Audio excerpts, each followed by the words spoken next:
On a remote island inhabited by the Cho tribe, a terrifying legend has haunted generations for as long as anyone can remember. Beyond the deadly seas filled with man-eating creatures, savage monsters supposedly roam distant lands, craving nothing but bloodshed and war. The elders constantly warn the children that anyone foolish enough to leave the island will be eaten whole, bones and all. The problem is, nobody ever imagined those monsters would one day come to them instead. That nightmare becomes reality when Ikmun, the tribe's chieftain, waits anxiously for the arrival of the feared fiend blood tribe. While searching for his missing daughter, Mokrin, he recalls the threatening letter they received a month earlier. It bluntly declared that the sanctuary their people had enjoyed for 200 years was over, and that the fiend blood chieftain would soon arrive with 100 warriors. Yeah, that is not the kind of letter anyone wants delivered to their doorstep. Even Mokyun knows there was never any chance of avoiding this confrontation. Soon enough, ships appear on the horizon, and the warriors begin pouring onto the shore. But to everyone's surprise, the feared leader of the fiend blood tribe is not some giant warrior. It is a woman named Woljinju. Ikmun nervously introduces himself, expecting the worst, but Woljinju simply announces that she wants to look around the village. That somehow makes the situation even more unsettling, especially since neither Ikmun nor Mokyun can find Mokrin anywhere. Meanwhile, our girl is hiding away behind a tree, still furious and heartbroken after arguing with her father. She had desperately wanted to help defend their people, but Ikmun completely shut her down, refusing to hear any of it. According to him, one girl cannot fight seasoned warriors, and he makes it painfully clear that he considers her ideas nothing more than reckless nonsense. Naturally, that stings. But after crying for a while, Mokrin finally wipes away her tears and decides she cannot sit around feeling sorry for herself. She is the chieftain's daughter, and if her tribe is in danger, she has to do something. Just as she gathers her resolve, footsteps approach from the bushes. A mysterious figure appears and casually calls out to her. It is Aeon. Mokrin immediately jumps back in shock, demanding to know who he is. But before she can get any answers, complete chaos erupts elsewhere in the village.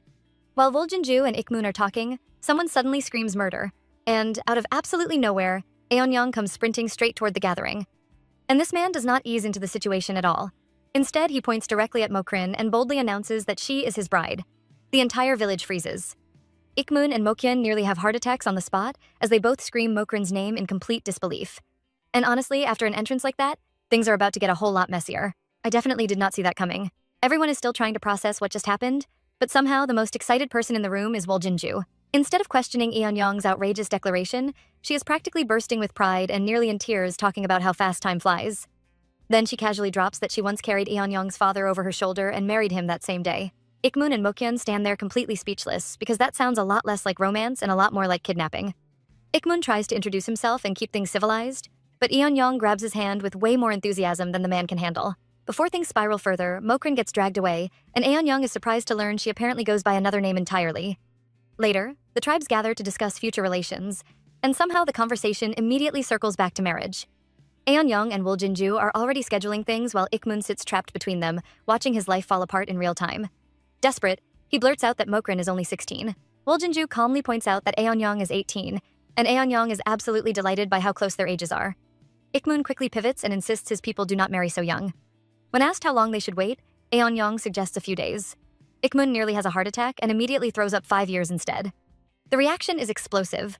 Woljinju thinks 5 years is absurdly long, but to everyone's surprise, Aeon agrees without hesitation, and even goes further, declaring that 10 or 20 years would still not be too long if it is for Mokrin. His mother is glowing with pride while Ikmun looks seconds away from collapsing. When the agreement is finally reached, the two chieftains shake hands, and Ikmun can only tremble internally. To him, this is not diplomacy. This is a nightmare, wearing a very confident smile. That night, as the fiend blood tribe sails away, Woljinju cheerfully comments that the Cho tribe is an incredibly bashful bunch. Aeon agrees, convinced they just need more time to warm up to him. The workers on the ship know the real truth, though. Nobody dared to tell him the villagers were absolutely terrified. Even when his mother asks whether he can truly wait 5 years, he confidently declares he must respect the traditions of his future bride's family. Bro is living in an entirely different reality. Back on the island, Ikmun ends up bedridden from the stress, apologizing to Mokrin for being unable to refuse the proposal. In his mind, 5 years is more than enough time for a young man's infatuation to fade. Eventually, Aeon will forget all about her and move on. Wanting to ease his worries, Mokrin agrees, saying she is willing to make whatever sacrifice is necessary for the tribe. But the moment she steps outside into the moonlight, her thoughts tell a completely different story. She cannot stop thinking about Aeon, not because she likes him, but because he frightens her. There was something in his eyes, something intense and predatory, like a hunter who had already chosen his target. A man strong enough to bend steel with his bare hands should not be looking at anyone that way.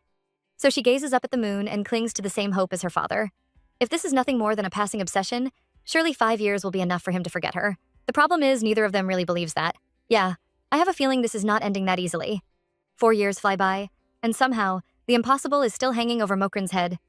During a village feast, she suddenly hears someone call a name she never wanted associated with her future. Aeon. Just hearing it makes her wonder how things ever got this far. Around her, the village women are already buzzing with excitement about the upcoming wedding, some teasing her about finally getting married, while others gossip about the special dishes being planned. Rice cakes, grilled skewers, stew, veggie rolls. Our girl is immediately distracted by the important details. The conversation quickly turns embarrassing, as the women start discussing marriage duties and wedding nights in the most indirect way possible, leaving everyone blushing and pretending to be shocked. Eventually, someone points out that there is actually no reason to worry at all. 4 years have passed, and the Fiend blood tribe has never returned. Maybe they completely forgot about the engagement. Mokran smiles and agrees that it is entirely possible, even though there is technically still another year left before the deadline. Deep down, that possibility sounds incredibly comforting. The fact that she genuinely thinks he forgot already tells you everything about how little she understands what is coming. Unfortunately, the moment things get awkward, her friends suddenly remember urgent errands and mysterious stomach problems, leaving Mokran standing there completely alone. Typical. Deciding she would rather spend the day hunting rabbits than talking about marriage, she heads off. But something feels wrong almost immediately. As she passes through the village, tense conversations are happening everywhere. People are talking about the mainland visitors who supposedly came to celebrate, yet nobody seems convinced of their good intentions. Some believe they have only stayed quiet all these years to make everyone lower their guard before striking. The cheerful festival atmosphere feels completely forced. As Mokran listens, a bad feeling settles deep in her chest. Something is genuinely off today.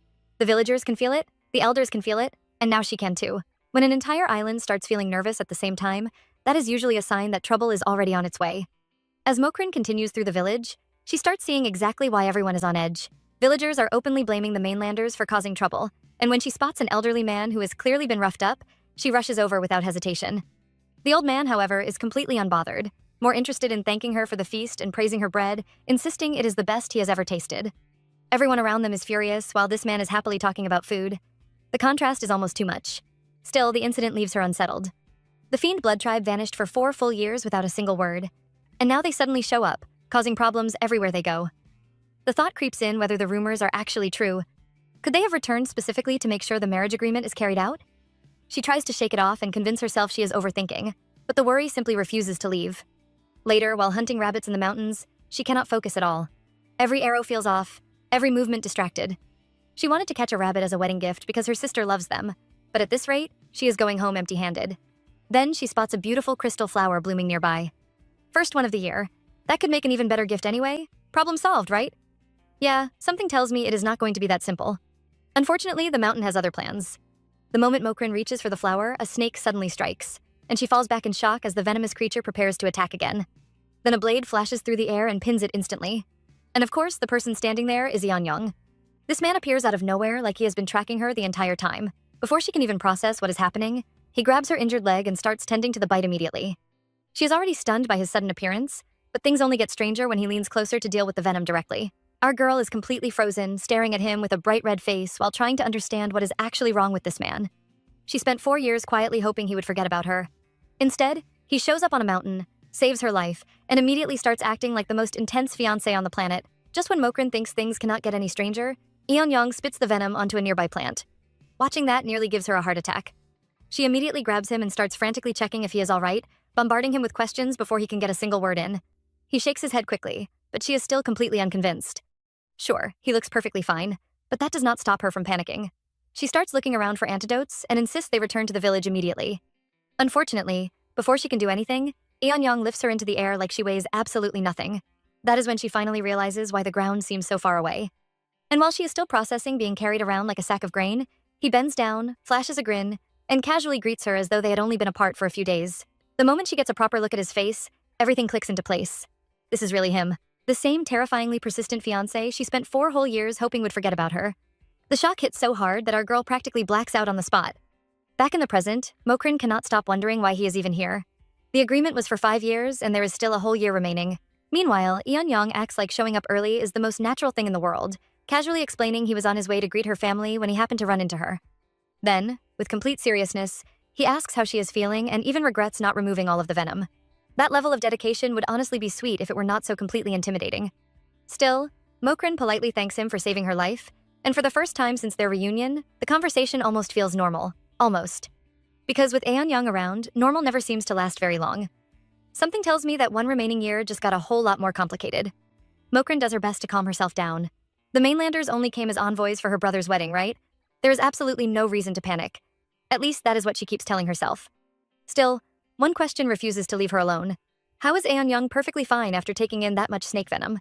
When she finally asks, his answer sends chills straight down her spine. Apparently, he spent his entire life deliberately building resistance to poisons. The first attempts nearly killed him, but he survived anyway. To Mokrin, that sounds absolutely horrifying. What kind of place forces children to endure something like that just to grow up? Before she can sit with that thought, someone from the mainland calls out to Eonyang and hurls a stone his way. He casually catches it, and when told to stop slacking and get back to work, he crushes the fist-sized rock into sand with one hand. Just like that. Our girl stands there staring in complete disbelief. Yeah, that is definitely not normal. Meanwhile, Eonyang could not care less about the display. He is too busy staring at Mokrin, practically desperate for her attention after 4 long years apart. Trying to hide how intimidated she feels, Mokrin changes the subject and mentions how different Eonyang looks. His hair is much longer now, and the moment she notices it, he lights up like a child receiving praise.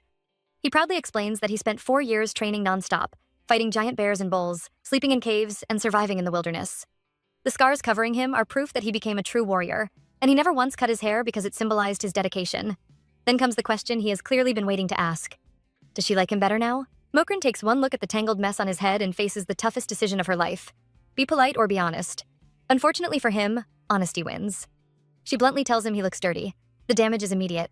Moments later, Eonyang is wandering around completely crushed, replaying that single word over and over in his head.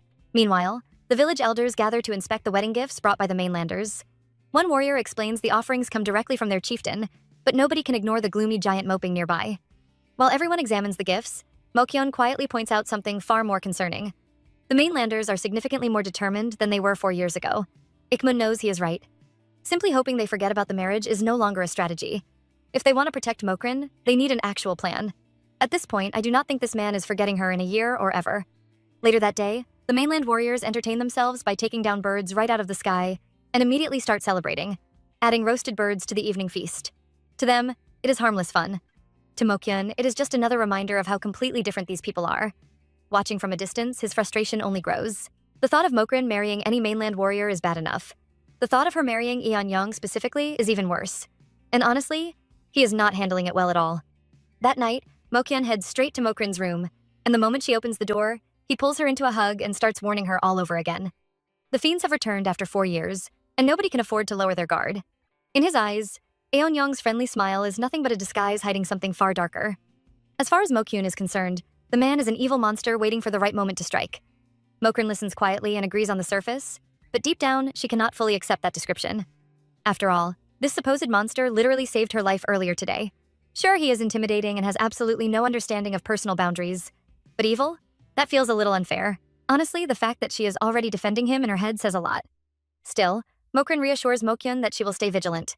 Satisfied, he reminds her to come to him immediately if anything happens before finally saying goodnight. The moment she is alone, she collapses onto her bed and lets out a long sigh. What a day. The more she thinks about Eonyang, the more embarrassed she becomes. This man treated sucking venom from her wound like it was the most natural thing in the world, while she could barely think about it without wanting to bury herself underground. No man other than her father or brother has ever touched her before, so naturally she lands on the only reasonable conclusion. She needs to be extra careful around him because nobody else is going to protect her. At this point, our girl is trying very hard to convince herself that she is only worried about safety. Meanwhile, over in Eonyang's room, the man responsible for all this chaos sits down and attempts to meditate. Unfortunately, keeping a calm mind is significantly harder when the person you spent 4 years thinking about is finally within reach. And somehow, something tells me he is not losing sleep over venom anymore. That night, Eonyang sits alone in meditation with his sword resting across his lap. Staring at the blade, he quietly reminds himself that a single slash is all a warrior truly needs. Simple words, but knowing this man, they somehow sound far more intimidating than they should. The next morning, Mokrin heads back into the woods to retrieve her hunting spear. Her tribe dislikes warfare so deeply that nobody is really allowed to train openly, which makes improving almost impossible. Still, our girl refuses to give up. If she wants to get stronger, practice is the only option available. Unfortunately, after several attempts, it becomes painfully obvious that something is seriously wrong with her form. She cannot figure out the proper stance, and without a real warrior to guide her, she is essentially just guessing and hoping for the best. Honestly, given who is currently staying in her village, help might be closer than she thinks. Well, speak of the devil. Before Mokrin knows it, Eonyang appears right behind her and casually offers to help. One moment she is struggling with her throw, and the next he is adjusting her posture himself, guiding her arm, placing a hand on her waist, and patiently explaining how to angle her body and line up her forearm with the target. The problem is that he is standing so close that he is practically whispering into her ear.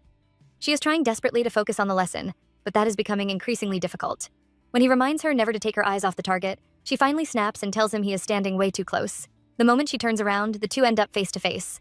But something feels genuinely different. The wild, tangled hair she mocked before is completely gone, and his appearance has changed so dramatically that she pauses and asks the most devastating question imaginable. Do I know you? Aeon is completely stunned into silence. After 4 years of intense training and a full makeover, that is absolutely the last thing he wanted to hear. Aeon is still completely devastated by the fact that Mokrin failed to recognize him. When he calls out to her, she stumbles and ends up on the ground, leaving her wondering if he really had to let her fall like that. He steps closer and practically begs for confirmation, asking if she truly cannot recognize him at all. Then it finally clicks. It is Aeon. The moment she says his name, he immediately brightens up and pulls her to her feet, visibly relieved that she has not erased him from her memory entirely. Now that she gets a proper look at him, she cannot help noticing how completely different he is. A simple haircut has transformed him entirely, and honestly, he is far more handsome than she remembers. She notices a small cut on his face and points it out, but he brushes it off like it is nothing. Meanwhile, the tiniest scratch on her hand suddenly becomes a major emergency in his eyes. He gently fusses over it and insists he does not want a scar on her beautiful hands. Mokrin cannot help laughing at that, and unfortunately for Aeon, that single smile hits harder than any sword ever could. The poor guy is so overwhelmed that his nose immediately starts bleeding. Yeah, bro is completely losing it. Trying desperately to save what little dignity he has left, Aeon comes up with every excuse imaginable before making a hasty retreat. Mokrin watches him go and finds herself genuinely chuckling. For someone who looks so intimidating, he is surprisingly awkward. And honestly, that only makes her more curious about him. Later on her way home, she runs into Physician Moon and Deokbok, and narrowly avoids questions about her secret mountain training. She quietly buys some herbs, intending to give them to Aeon for his nosebleed, which is actually a really thoughtful gesture. But when she arrives at his place, he is nowhere to be found. Just as she is about to leave, she hears splashing water from inside. Curious, she calls out and notices a door left slightly open. Unfortunately, curiosity gets the better of her completely. One glance inside and Mokrin accidentally catches Aeon in the middle of a bath. She freezes.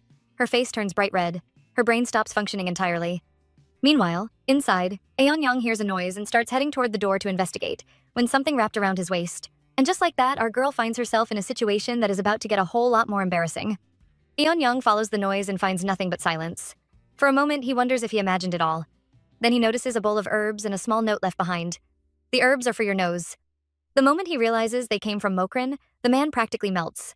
So moved by the gesture, he rushes outside and shouts that he loves her at the top of his lungs. Meanwhile, our girl is already halfway across the island, running for her life while desperately trying to erase a certain embarrassing image from her mind. Unfortunately, the harder she tries not to think about it, the more it keeps popping back up. The next morning only makes things worse. Aeon is in an unbelievably good mood, while Mokrin cannot even look him in the eye. Trying to act normal, she asks what brought him there, only for him to casually reply that he came for her. Then he presents a beautifully crafted spear, explaining that it is far better than the bamboo stick she has been training with. He even engraved both their names on it. The gift completely catches her off guard. For years, everyone around her mocked or discouraged her desire to train. But Aeon is the first person to take it seriously, the first person to support it. When she admits it is exactly what she has always wanted, he promises that whenever she needs help with her training, he will be there. And just like that, Mokrin's heart starts fluttering. Maybe it is gratitude. Maybe it is excitement. Either way, something is definitely changing. That evening, the wedding feast for her brother is in full swing. While everyone admires the happy couple, Mokrin is focused on what truly matters. The food. Plates upon plates of delicious dishes keep appearing, and she is having the time of her life. Aeon, meanwhile, spends more time watching her eat than eating himself. To him, seeing her enjoy the meal is satisfying enough. He even starts handing over portions of his own food, much to her delight. Then the conversation takes an unexpected turn when Mokrin starts talking excitedly about wedding traditions, especially the special foods newlyweds get to enjoy together, completely innocent on her side. Completely devastating for him. The moment she starts talking about looking forward to it someday, Aeon nearly short-circuits.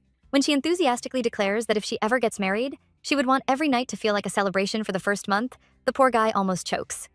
Mokrin is only thinking about feasts and festivities, while Aeon is fighting for his life, trying not to misunderstand every word coming out of her mouth. Across the room, Mokhyun watches the entire exchange unfold and looks absolutely miserable. If anything, his concerns about Eun-young are only getting worse. A few days later, Eun-young is already completely losing it. He wakes up and immediately starts searching for Mokrin like his entire world depends on finding her. He stops every single person he sees, asking the same question over and over. Where's Mokrin? Nobody has answers, and that only makes him more restless by the minute. Meanwhile, back at the house, Ikmun has had enough. Eonyang has shown absolutely no real intention of leaving since the wedding ended, and the chaos he causes everywhere he goes is becoming impossible to ignore. But Mokyun is even more alarmed for a different reason entirely. In his eyes, the real problem is far worse. Mokrin is slowly getting used to having Eonyang around. That alone is enough to snap Ikmun into action. Mokrin is immediately sent off with Deokbok to collect herbs at the far end of the island, her father practically pushing her out the door and insisting they leave right away because the physician urgently needs assistance. And just like that, she is gone. Honestly, Ikmun just made the smartest move he has made this entire story. 8 hours and 45 minutes without Mokrin, and Eonyang looks like a completely different person. Lifeless, empty, until the exact second he spots her. The man instantly lights up and rushes forward, only to notice Deokbok walking right beside her. Deokbok greets her normally, but Eonyang is already spiraling internally. In his mind, it is war. He simply cannot stand the idea of another man being anywhere near her. As Mokrin and Deokbok talk, he casually mentions her past and how long everything has been. She responds calmly, reflecting on how she is now 20 and how quickly time flies. Meanwhile, Eonyang stands there watching the entire interaction like it is the most suspicious thing he has ever witnessed in his life. Deokbok even thinks to himself how pretty she has become, while Eonyang is busy interpreting every single glance as a personal threat, and Mokrin herself, completely unaware of any of it. Her mind is not on romance or tension or anything remotely dramatic. She is thinking about the wedding feast and the desserts waiting for her later. Meanwhile, Eonyang is over there fighting imaginary battles against a man who is simply having a normal conversation. At this point, bro is genuinely fighting demons that do not even exist. At the beach, Mokrin finally feels something she has not experienced in a long time. Peace. No pressure, no chaos, just a rare moment to breathe properly away from everything, especially a certain overly intense guest. Of course, peace does not last long. Eonyang is already in the background watching her like a guard dog who absolutely refuses to blink. When she notices his stare, she can practically feel his emotions from across the sand. His earlier words echo in her mind, especially the way he once declared he would do anything for her and had been thinking about their wedding every single day. That alone is enough to make her question what he actually still feels. Meanwhile, Agnes casually asks whether anyone has ever caught Mokrin's attention. The question completely catches her off guard, and she awkwardly laughs it off before explaining herself through a memory. There was once a quiet and mature young man she admired through Mokyun's circle, someone who felt almost perfect back then, like something out of a dream. But when she later heard he got married, something strange happened. She felt absolutely nothing. No heartbreak, no regret, just emptiness. That was the moment it clicked. The image she loved was never real. It was a fantasy she had built entirely in her own head, and the moment reality did not match it, the feeling simply disappeared. Attraction was never as straightforward as it seemed, and something tells me the person currently watching her from across the beach is going to make her rethink that conclusion entirely. Unfortunately, someone is not following this emotional conclusion at all. Eonyang is still completely stuck on the part where Deokbok is standing too close. The moment Deokbok reaches toward Mokrin, Eonyang loses it entirely. He mistakes the whole thing for something dangerous and immediately charges forward, grabbing a heavy rock and sprinting in like a man preparing for actual war. He shouts at Deokbok to stop right there, ready to escalate everything instantly, while everyone around them turns in pure shock. And just like that, a peaceful beach conversation transforms into what looks like the beginning of a full-blown misunderstanding battlefield. At this point, Eonyang is not just jealous, he is operating on pure instinct and absolutely nothing else.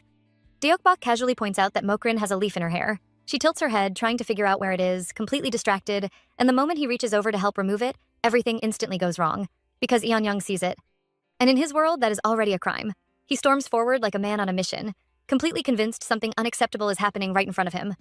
Deokbok immediately throws his hands up and tries to explain that there is a misunderstanding, but Eonyang is already locked in. No listening, no reasoning, just pure instinct with a rock in his hand. Before things can fully explode, Mokrin grabs Deokbok and drags him into the forest, insisting they leave immediately. The sudden movement makes Eonyang pause just long enough for them to disappear between the trees. For a moment, he just stands there. Then the rock drops. Honestly, Deokbok did not deserve any of that, and we all know it. That silence hits harder than any punch.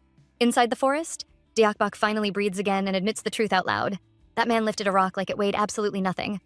Every rumor about the fiends is real. He is not just strong, he is something else entirely.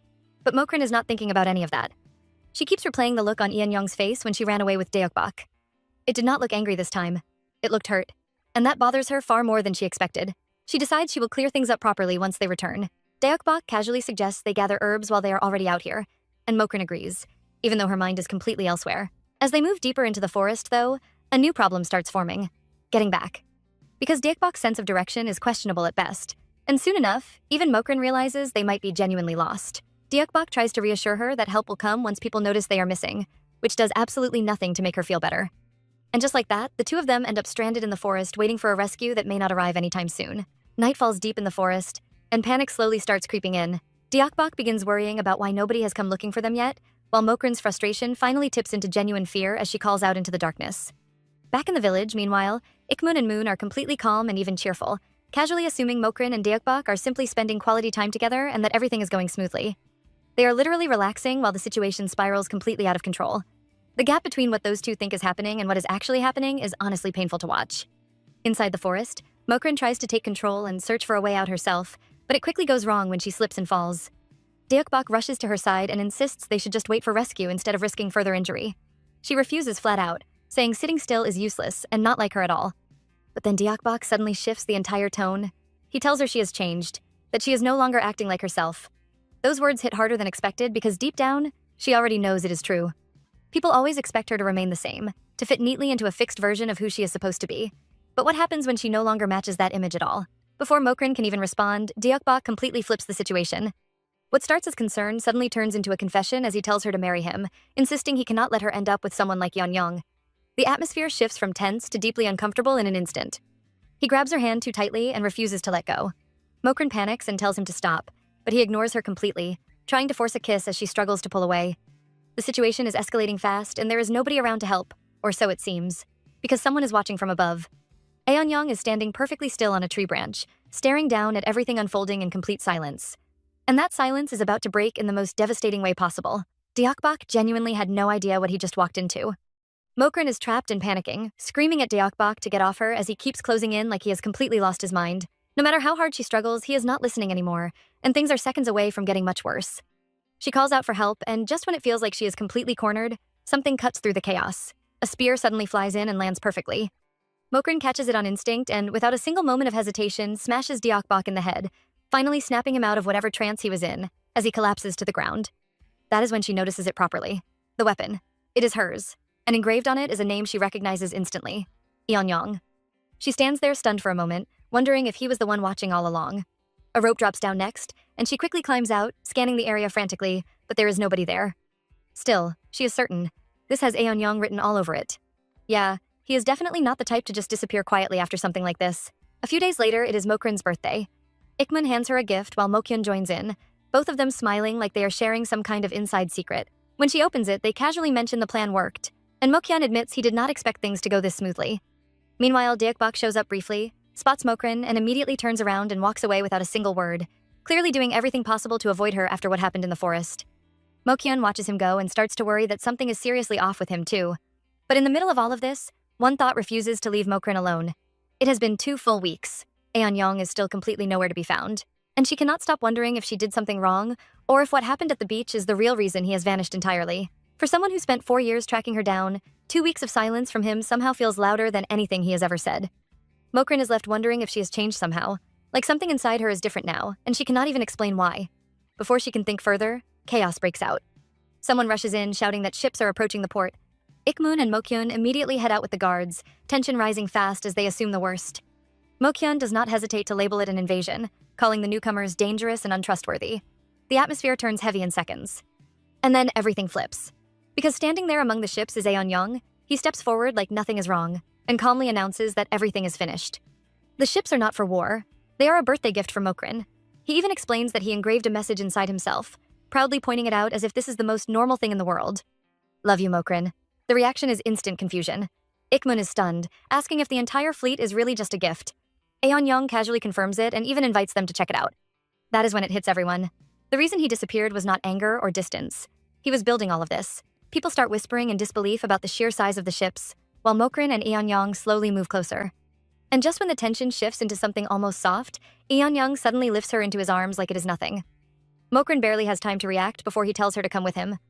Ikmun shouts for them to stop, but it is too late. The two of them are already heading into the forest, leaving behind a stunned crowd and a gift too massive for anyone even to process properly.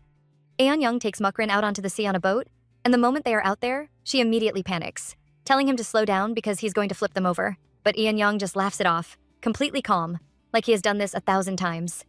He knows this is her first time on a boat, so he teases her gently, telling her to open her eyes instead of squeezing them shut. Slowly, she does. And that is when everything changes. The sea stretches endlessly around her, calm and glowing and full of life she has never seen before. Fish moving beneath the surface, the wind against her face, the open horizon going on forever. Our girl is completely stunned. She reaches out and touches the water, realizing this is what the sea actually looks like, nothing like the terrifying stories she grew up hearing on the island. Aeon starts pointing out distant places, showing her mountains, different tribal regions, and entire lands she has never even imagined. For the first time, Mokrin realizes just how small her world has always been. And honestly, something about the way he is showing her all of this feels like so much more than just sightseeing. Aeon quietly tells her that this is what he has been preparing all along. Not just ships, not just gifts, but a way for her to actually see everything that exists beyond the island. Then he simply wishes her a happy birthday, and something in Mokrin just softens completely. A sudden shift in the boat makes her lose her balance, and she falls right onto his chest. The two of them freeze, staring at each other in complete silence while the ocean moves gently around them. And in that quiet moment, our girl cannot help but wonder for the very first time. Could Aeon actually be the one for her? After everything he has done, honestly, the answer might already be written on her face. Mokrin is still completely frozen in that close moment with Aeon when the atmosphere suddenly shatters. A massive sea beast erupts from the water and lunges straight at them. Before she can even react, Aeon snaps into motion and punches it away like it is nothing more than a minor inconvenience. Our girl is left absolutely stunned, especially because she just realized she was seconds away from kissing him. The timing could not possibly be worse. The calm sea turns into complete chaos as more man-eating fish start attacking from every direction. Aeon calls out to her while fighting them off with the boat paddles and his bare hands, knocking creatures back one after another. Then one of them tears at her dress, and that is the exact moment Aeon completely loses it. He shouts that they are attacking his Mokrin, and something about the way he says it stops everything. Aeon destroys several of them in quick succession, sending creatures flying like they weigh absolutely nothing. Mokrin is briefly and bizarrely confused about why she feels bad for the fish in the middle of all this chaos, but there is genuinely no time to think about it. Then, she notices something worse. One of the beasts charging toward them is the same one Aeon already dealt with earlier, which means more are still coming. She quickly warns him and, without any hesitation, grabs a wooden spear and strikes one down before it can reach him. Aeon pauses, clearly surprised she moved that fast. The moment lands differently between them, intense and strangely quiet even in the middle of a full battle. And then, without any warning at all, he pulls her closer and kisses her. Yeah, that escalated incredibly fast, but somehow it fits these two perfectly. The moment after the kiss, everything goes quiet. Mokrin is completely frozen, staring at Aeon while he calmly holds her gaze. She finally manages to ask why he did that so suddenly. And Aeon does not dodge it at all. He admits straight out that he thought he was going to lose her in that moment, but the fear just hit him too hard. Then he apologizes for kissing her without asking first. He pauses, looks at her again, and asks something even more direct. May I kiss you again? Mokrin goes completely silent. Then she says yes. He kisses her again, and this time she clutches onto his clothes like the entire world has narrowed down to just the two of them. Meanwhile, back on land, Ikmun and Mokyeon are standing with the elders when Ikmun remarks that Mokrin should have returned by now. Mokyeon immediately starts spiraling, suggesting there might be tribes beyond the sea strong enough to challenge the mainlanders, and even proposing alliances to wipe them out entirely. Ikmun shuts that down without hesitation, stating clearly that taking away others' freedom for your own benefit is not strength at all. The tension between them is thick, but before it can escalate further, a shout breaks through everything. They are back. Everyone turns, and what they see leaves the entire crowd stunned into silence. Aeon and Mokrin have returned, and sitting in the boat behind them is the dead sea beast. Aeon proudly explains that Mokrin was the one who fought and killed it to save him. Nobody speaks. Not out of fear this time, but because absolutely nobody knows how to process what they are looking at. And honestly, after everything that just happened out there, neither do we. The mainland people erupt into celebration, but over on the Cho tribe's side, the mood could not be more different. Instead of pride, there is discomfort and disbelief. Even Mokrin is overwhelmed by it all and tries to get Aeon to stop pushing things further. Ikmun stands there quietly watching his daughter, and something shifts in him. Maybe they had her completely wrong all along, because she might actually be the bravest one among them. Mokyeon, on the other hand, is completely silent, still trying to process everything he just witnessed. Later that night, Ikmun reflects on Mokyeon's concerns and decides they need to move forward with caution and wisdom. But the calm does not last long. Aeon suddenly arrives again. Ikmun goes instantly alert, demanding to know what is happening while carefully trying to keep things from escalating into open conflict. At this point, Aeon showing up uninvited is basically becoming a daily event, and Ikmun's patience is running on empty. Aeon does not hesitate for even a second. He came to ask permission to marry Mokrin earlier than planned. Ikmun immediately cuts to the most important question. Has Mokrin agreed? Aeon says no. And that is all Ikmun needs to hear. He refuses the request outright, explaining clearly that this is not something he can decide alone. It is a matter between Aeon and Mokrin, not just the elders and chieftains. Ikmun quietly realizes that if Mokrin has not even been told yet, there is still time to handle things properly. But Aeon, as always, takes everything in his own direction. He accepts the answer and immediately declares he will go ask for her consent himself, then rushes straight out into the pouring rain, fully fired up and convinced the next step is already his to take. Ikmun calls after him desperately, but it is already too late. Mokyun just stands there watching him disappear into the storm, deeply unsettled by how completely unstoppable this man is becoming. As Eun-young makes his way through the storm, his heart is lighter than it has ever been. After years of brutal training, endless hardships, and people questioning whether he was even human, he can finally see the future he has been fighting for. This was never some passing crush. Mokrin was his first love, and every sacrifice he made felt completely worth it if it meant becoming someone worthy of standing beside her. In his mind, there is absolutely no doubt. Surely she feels the same way. So naturally, the first thing he does is rush off to find her. He gently calls her name as he opens the door, already smiling, only to realize she is not there. Just like that, he is back out in the pouring rain, searching everywhere. Mokrin, where are you? What could she possibly be doing outside in weather like this? In his head, they still need to talk about their wedding, and this man is already planning the conversation. Bro really ran through a storm to propose, and she was not even home. Unfortunately for him, someone else is waiting. Mokyun steps out of the darkness and stops him in his tracks. Eun-young is surprised at first, but Mokyun quickly reveals he has something important to ask. What kind of life would Mokrin actually have in his village? Beneath that question is something far bigger. Since Ikmun refuses to support his plans, Mokyun has started thinking about finding stronger tribes beyond the sea, gaining their power, and using it to deal with the mainlanders once and for all. But Eun-young immediately sees exactly where those thoughts are leading. He calmly tells Mokyun that he understands his worries, but he has seen what happens when people become consumed by greed and ambition. He knows that look. He has seen it before, and there is nothing noble about it. The atmosphere turns tense instantly. Mokyun brushes the warning aside as nonsense, but Eun-young does not back down, reminding him that true strength was never about conquering others. It is about protecting the people you love. And deep down, Mokyun should understand that better than anyone. With that, he walks away, leaving Mokyun standing alone in the rain, carrying those words with him. Eun-young spends the entire night wandering through the storm, calling out for Mokrin over and over. The rain is relentless, but Bro refuses to give up. Every corner of the village, every path, every trail. He searches them all. Then he spots a broken piece of a spear lying on the ground. The moment he recognizes it, his heart sinks. What if something happened to her? Meanwhile, our girl is having a crisis of her own. After bringing down that man-eating fish, she got a little too confident and decided to train with the spear Eun-young gave her. Unfortunately, confidence and skill are not always the same thing. One bad strike later, the spear snaps in half. And honestly, that hurts more than she expected because it was a gift from him. As she stares at the broken weapon, her mind drifts back to the birthday present, the boat ride, and especially that kiss. Maybe Eun-young really is someone who accepts her exactly as she is. The problem is that she still cannot make sense of these feelings herself. So instead of sleeping, she spends the entire night lost in thought. By morning, she is exhausted and ready to head home. Her father and Mokyun are probably worried sick by now, but the second she steps outside, she notices someone in the distance. It is Eun-young. The poor guy has been searching for her all night. The moment he sees her, his eyes light up and he rushes over, shouting her name. At this point, I do not even know if this is romantic or just plain reckless. Mokrin is completely confused and asks what is wrong, but before she gets an answer, he blurts out that he has been looking for her all night. And then, right there in front of her, his body finally gives out. As the rain continues pouring down, she lowers him to the ground and places a hand on him, only to freeze in shock. He is burning up with a fever. A few hours later, Eun-young is lying in bed looking absolutely miserable while Physician Moon checks him over. The whole room is tense, waiting for the verdict, but the diagnosis turns out to be far less dramatic than anyone expected. Just a common cold. Even Ikmun is genuinely surprised, considering this is the same man who punches giant sea beasts and crushes rocks with his bare hands. Moon explains that his heart has been racing because of tremendous emotional stress lately, and suddenly, the entire room goes quiet. Gao relaxes a little while Mokyun keeps his thoughts firmly to himself. Other than that, Moon confirms he is perfectly healthy and simply needs rest. Imagine surviving deadly sea monsters and brutal wilderness training only to get taken down by a cold. Once everyone leaves, Mokrin stays behind and notices Eun-young is still clutching something tightly in his hand. After a small struggle, she finally pries it loose and freezes completely. It is a broken piece of her spear, the very one that snapped the other day. That is when the truth hits her. He must have spent the entire night searching for her in that storm.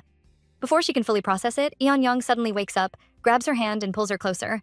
His face is still burning with fever, yet the very first thing out of his mouth is her name. She reassures him that she is right there, but this man has clearly been holding on to something far bigger than a cold. With barely any hesitation, he finally says what has been weighing on his heart all this time. He was planning to ask for her hand in marriage. Yeah, that is definitely not the kind of confession you expect to hear from someone fresh out of a fever dream. Eun-young finally admits the real reason he wanted to ask for Mokrin's hand so urgently. For the longest time, he was completely convinced she shared his feelings.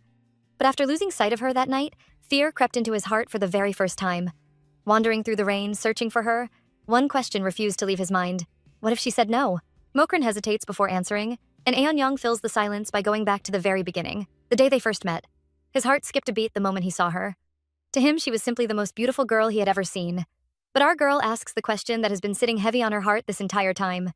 What if she changed? What if she were no longer beautiful? Would any of that change how he felt about her?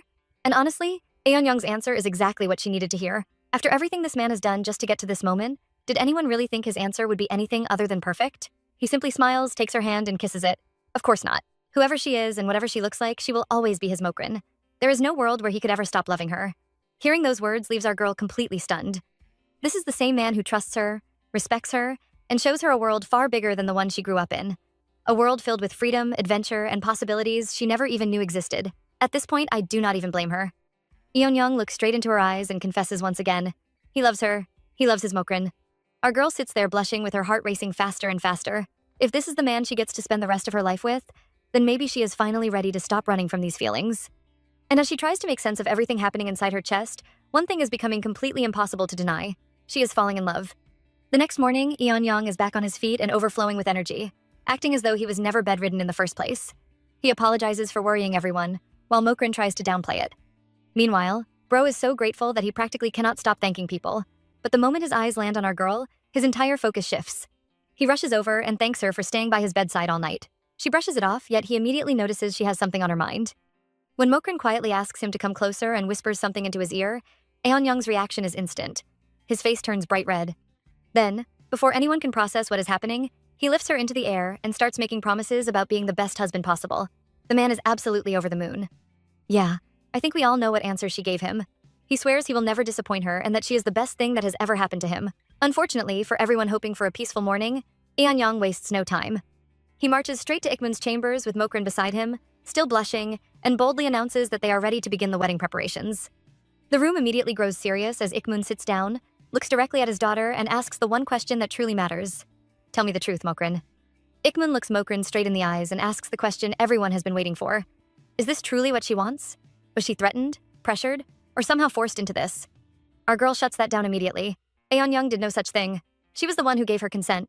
Hearing that leaves her father with deeply mixed emotions. He apologizes, wishing their tribe had enough influence to give her more choices in life. But Mokrin reassures him without hesitation. There is nothing to worry about. This is the path she chose for herself, and her future belongs to her alone. Unfortunately, not everyone is ready to accept that. The moment she steps outside, Mokhyun grabs her hand and pulls her aside. The atmosphere turns heavy instantly. After she confirms that she truly agreed to marry Eun, he declares that he will seek greater power for their tribe and someday come to rescue her from what he calls a savage. And just like that, the one person who should be celebrating with her has decided to become the next problem. Mokrin is stunned. Mokhyun is already planning a full rescue mission when absolutely nobody asked for one. She begs him not to do anything reckless, but he only doubles down, insisting that Eun will eventually abandon her once the novelty wears off. Then he goes even further, comparing her to some kind of prize trophy, and claiming she will be cast aside after fulfilling her duties as a wife. Those words hit hard, and tears begin forming in Mokrin's eyes. He definitely crossed a line there. Just when Mokhyun keeps pushing further, a furious voice cuts straight through the tension. Eun has heard enough. He steps forward and tells him to stop, making it clear he stayed quiet to see how far this would go, but Mokhyun has gone far too far. The mood shifts instantly. Mokrin is emotional. Eun is visibly angry, and Mokhyun slowly turns around. The moment he sees who interrupted him, he gives a cold look and simply replies, "Well, if it is not Eun." Mokhyun refuses to back down, but Eun finally speaks his mind. He admits he may have overlooked a lot of things, yet he is not a fool. He stayed patient because he genuinely believed Mokhyun wanted what was best for Mokrin. Before things can spiral any further, our girl steps between them and pleads with her brother to stop, insisting this whole mess is nothing more than a misunderstanding between two stubborn men who have never truly taken the time to understand each other. More than anything, she just wants her brother to wish for her happiness. Those words hit Mokhyun hard, and both men fall completely silent. With that, she walks away from both of them. As she goes, she cannot help worrying that she may have hurt Eun's feelings, but before long, he catches up to her and says something completely unexpected. If she wants to back out of the marriage, all she has to do is say the word. If the feelings he believed they shared were nothing more than a dream, he would leave without any arguments and without any complaints. After everything this man went through to get here, offering to walk away just like that might be the most quietly devastating thing he has said this entire story. That completely catches our girl off guard. She asks if he would truly never return, and his answer is both heartbreaking and sweet at the same time. If she does not want him around, he will stay away. Although maybe he would sneak back now and then just to catch a glimpse of her from afar. Not going to lie, that one almost got me. Before he can say anything else, she grabs his arm and stops him. She does not want him to leave. Eun looks at her carefully and asks one last time if she is sure. What if she ends up regretting marrying him? And Mokrin gives him the most honest answer she possibly can. She does not know yet. But if he truly wants this marriage, then he had better make sure she never regrets choosing him. With her heart finally at peace, Mokrin tells Aeon that if he wants this marriage to work, he has to make sure she never has a reason to regret choosing him. Our guy does not hesitate for even a second. He promises to love her with everything he has, and before long, the two share a warm embrace and a kiss. To Aeon, there is absolutely no doubt left in his heart. It belongs to Mokrin and Mokrin alone. Before long, the day of departure arrives. Her friends gather around her in tears, begging her not to become a stranger and to write about every little thing that happens in her new home. Our girl tries her best to reassure them, reminding them she is only moving to another village. Still, saying goodbye is never easy, and everyone knows it. Meanwhile, her father stands quietly nearby, and when she asks about Mokyun, he admits that her brother did not come. That one clearly still has a lot to work through. Even so, her father gently reminds her that she will always have a home here, no matter where life takes her. Honestly, that hit harder than I expected. As soon as the boat reaches shore, Aeon proudly announces that they have arrived. Mokrin looks around in amazement. So this is the home of the Yahello tribe. The place is bursting with life, laughter, and excitement. Before she can even take it all in, Woljinju rushes over, scoops her into a hug, and starts gushing about her adorable new sister-in-law. Our girl is practically tossed around between excited relatives as Aeon introduces his father and sisters, Hueyong, Seonyong, and Hyeyong. Everyone seems surprisingly warm and welcoming. Well, almost everyone. One enthusiastic villager proudly presents a gift in the form of a rat, sending Mokrin into full panic mode. I do not blame her one bit. As they walk through the village, word spreads quickly that Aeon has returned with a bride from the legendary Danwal Island. Suddenly, everyone wants a look at her. Meanwhile, Aeon's childhood friend Dane challenges him to yet another duel, and the two immediately start sparring while the crowd cheers like, this is a daily event. Mokrin can only stand there, wondering if everyone in this village is completely insane. Later, dressed as a bride, she finally faces Aeon during the ceremony. The reality of it all starts to sink in. She is really going to become his wife. Night eventually falls, and our girl innocently starts wondering what special foods newlyweds enjoy on their first night together. Unfortunately, Aeon has something entirely different on his mind. When she eagerly asks if the food is ready, he suddenly pulls her down and promises to do his best for her tonight. And just like that, Mokrin is left completely stunned. The couple's first night quickly turns into one giant misunderstanding. Aeon is completely convinced that Mokrin has been looking forward to the romantic side of marriage, while our girl is still talking about the wedding feasts from her tribe. The moment they finally realize they have been discussing two entirely different traditions, the room falls into the most awkward silence imaginable. Yeah, that explains a lot. Feeling embarrassed, Aeon immediately apologizes and promises that there is no need to rush anything. He wants to learn more about her, understand her better, and take things one step at a time. Touched by his sincerity, Mokrin agrees, and when she shyly calls him her dearest, our poor guy is so overwhelmed that he nearly short-circuits on the spot. The next morning, Mokrin wakes up in unfamiliar surroundings and finds a note from Aeon waiting for her. He is at the clinic and asks her to meet him there. After struggling with some heavy jewelry, she decides to wear the clothes she brought from home instead and heads out to look for him. Unfortunately, before she can get very far, a group of village men spots her. Curious about the legendary bride Aeon brought back, they surround her with teasing smiles and decide that every newcomer deserves a proper introduction. Before our girl can protest, they scoop her up and carry her away while she desperately demands to be put down. Meanwhile, Mokrin is already regretting every second of this so-called welcome ceremony. Our girl gets tossed into a crowd of men, and things immediately take a terrifying turn from her perspective. They gather around, staring and analyzing her from head to toe. One wonders how she managed to captivate Aeon. Was it her body? Another points at her thin arms and jokes that she looks too frail. Mokrin's mind instantly jumps to every scary story she grew up hearing about mainland men who abduct women and sell them away. She is barely holding it together, having genuinely believed everyone in the Yahello tribe would be as kind as Aeon. That assumption is now looking very shaky. Meanwhile, Aeon is out riding when he suddenly hears a familiar voice, and something feels immediately off. The moment he realizes it is Mokrin, he rushes over. By the time he arrives, the poor girl is practically in tears while the men crowd around her, firing questions without giving her a single moment to breathe. Aeon immediately scolds them, reminding them that people from the Cho tribe are more delicate and they need to be more careful. Only then does Mokrin finally understand what is actually happening. These men are not mocking her at all. They are genuinely fascinated by her. When one mentioned her body, he was talking about physical strength. Another was referencing her craftsmanship. Suddenly, they are all praising her, convinced she must be a master martial artist since she apparently saved Aeon from a man-eating fish. Surely breaking iron bars and climbing out of deep pits must be nothing for someone like her. Our girl is completely stunned. Where on earth are these stories even coming from? Honestly, Aeon's tribe built her up into a legend before she even arrived. Eventually, Aeon rescues Mokrin from the crowd and places her on his horse. The villagers watch them leave, still buzzing about how interesting she is. As she rides with him, she admits she was surprised by how many people wanted to meet her, not realizing they were all his friends.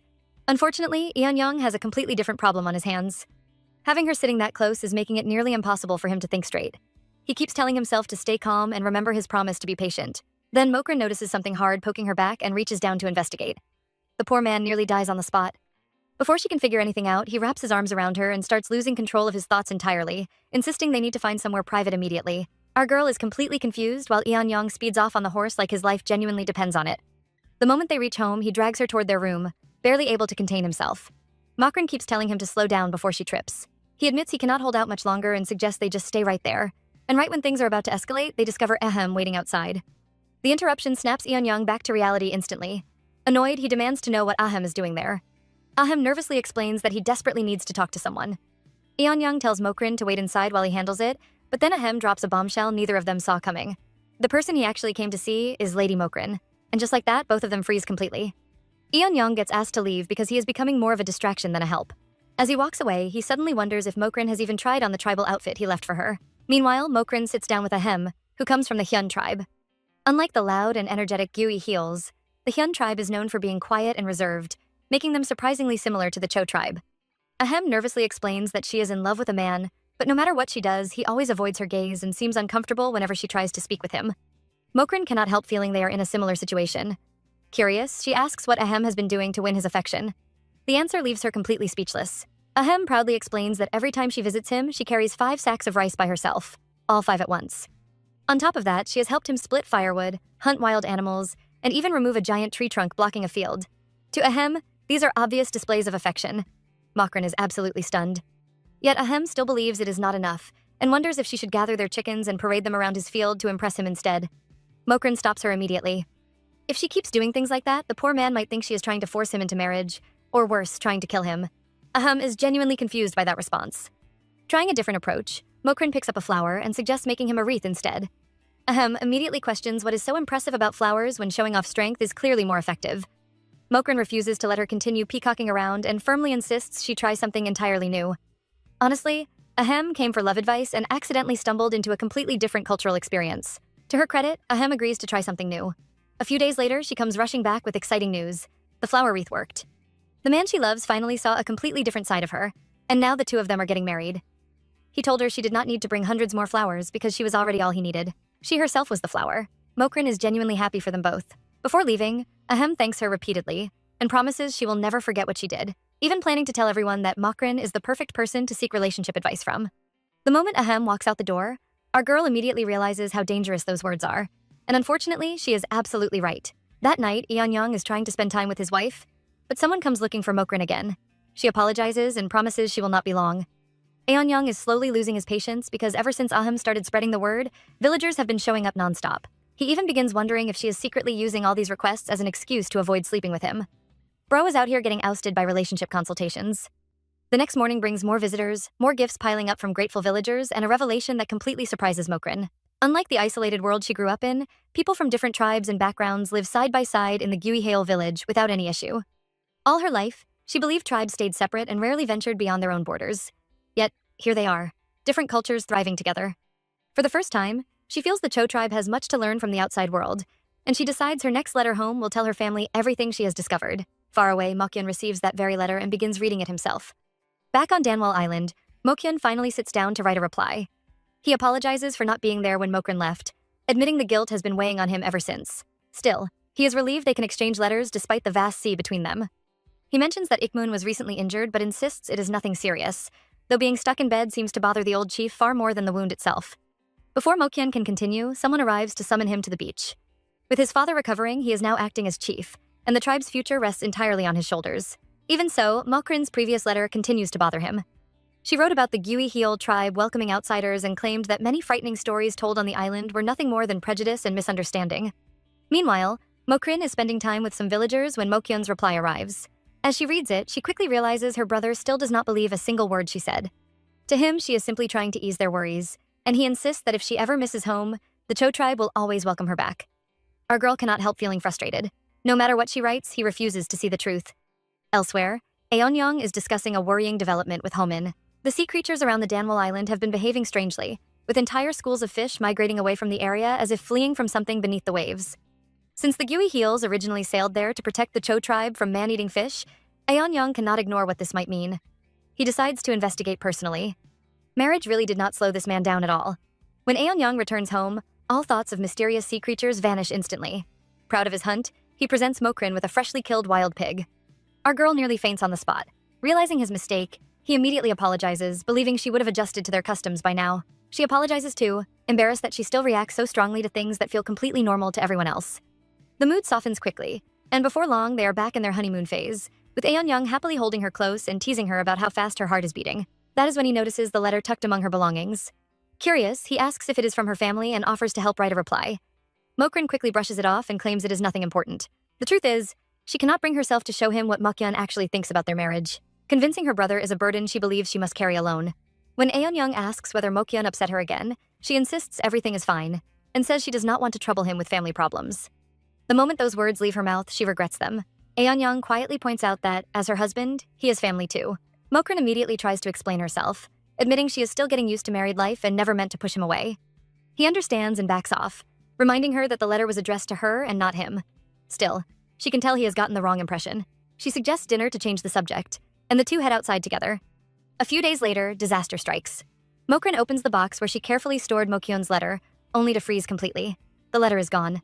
Mokrin spends some time with Woljinju and ends up visiting the village school where children are practicing their reading while a teacher patiently corrects their mistakes.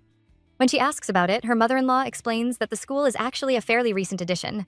It was Aeon who first proposed that children should learn to read and write from a young age, so the village set aside a small pavilion for them to gather and study. The children immediately get excited seeing Mokrin, while one of Aeon younger sisters sits quietly by herself before suddenly jumping up and running off. Leaving the children to their lessons, our girl heads toward the mountains after Woljinju suggests Aeon is probably up there somewhere. As she climbs higher, calling out for him, she quickly realizes that finding one man on an entire mountain is easier said than done. The missing letter keeps weighing on her mind too, and she desperately hopes Aeon was not the one who took it. Just as she tries to reassure herself, she hears voices nearby. Convinced she has finally found him, she rushes forward and throws her arms around the person she sees. The moment he turns around, she realizes this is absolutely not her husband. Embarrassed, she apologizes immediately, but the stranger wastes no time pulling her closer and declaring that fate itself must have brought them together. He showers her with dramatic compliments, kisses her hand, and announces that from this day forward, they should remain together until death parts them. Our girl is completely frozen. She explains that she is already married, but somehow that only encourages him further. According to this absolute lunatic, marriage is merely a minor obstacle that will make their love even stronger. Before things can get any worse, a sword suddenly appears at the man's neck. Aeon has arrived. Mokrin immediately moves behind him while the stranger casually greets him like an old friend. Turns out this overly dramatic man is Eric, someone Aeon knows very well. The moment they start talking, the two immediately fall into arguing. Aeon accuses him of running around harassing other people's wives, while Eric laughs and admits he never actually believed Aeon was capable of getting married. That comment completely irritates him, and before long, they are throwing old childhood insults back and forth. Eric even gets accused of switching beds after wetting his own when they were younger. These two are supposed to be adults, by the way. Just as Mokrin considers stepping in, a man named Hagen introduces himself and explains that Eric and Aeon trained under the same master as children and have always fought like cats and dogs whenever they meet. The explanation barely finishes before Eric draws his sword and formally challenges Aeon. After one look at Mokrin, he has apparently decided he is in love and intends to win her fair and square. Aeon accepts the challenge immediately, and both men glare at each other like this is the most normal thing in the world. Meanwhile, our girl stands there wondering why absolutely nobody seems interested in asking what she actually wants. Mokrin immediately tries to stop the madness, begging both men to put their swords away. Unfortunately, neither of them is remotely interested in listening. The duel continues blade against blade while our girl stands there, wondering how two grown chiefs can behave like this. She shouts for them to stop, but Eric only laughs and claims marriage has made his rival soft. Aeon fires back that he is still the same loudmouth with the same terrible swordsmanship. At that point, she has had enough and literally throws a stick at both of them. Honestly, I would have done the same thing. With the fight finally interrupted, Eric introduces himself properly as the chieftain of the Haya tribe, a people who value inheritance and bloodlines deeply. Then, without a single shred of shame, he starts pitching himself as a better husband. Marry him, and she can enjoy a lifetime of wealth and prosperity. He even tells her to throw Aeon aside and promises his arms will always be open. Naturally, that only irritates her husband even further. Before things can escalate again, Hagen drags Eric away while the troublemaker cheerfully waves goodbye and promises they will meet again. Surprisingly, Mokrin finds him more amusing than threatening, and even suggests inviting him for tea someday. Aeon immediately shuts that down. Not someday, not ever. He warns her not to be alone with Eric under any circumstances, and the look on his face is so completely serious that she agrees without another word. Once they are alone, the mood shifts entirely. Aeon apologizes for losing his temper and asks why she came looking for him in the first place. Mokrin finally brings up the missing letter, and the moment he pulls it out, she realizes he had it the whole time. Before she can press him further, he insists it is part of a surprise and tells her she will understand later. Unfortunately, that only makes things worse. When she jokingly points out that he was her prime suspect, something clearly hits a nerve and all of his buried insecurities come pouring out at once. He asks if she wants to return to her real family, the family he feels he can never measure up to. He points out that she still wears her old tribe's clothing, keeps avoiding his attempts to fully embrace married life, and always seems more focused on helping others than spending time with him. In his eyes, it all adds up to one painful conclusion. She does not trust him. That accusation completely breaks her composure. Mokrin cannot believe what she is hearing. If only he knew the real reason she had been searching so desperately for that letter. She reminds him of everything she sacrificed to leave the only home she had ever known and build a new life by his side. The fact that he could doubt any of that hurts more than she can put into words. Refusing to explain herself any further, she tells him to believe whatever he wants and walks away, leaving him standing alone in the rain. As the tension between them continues hanging in the air, Aeon quietly returns Mokrin's scarf and admits he might know where the missing letter actually is. She tries to brush it off and insists it no longer matters, but he refuses to let it go. For the first time, he starts genuinely reflecting on everything that brought them to this point. All this time, he believed their marriage problems would simply disappear on their own.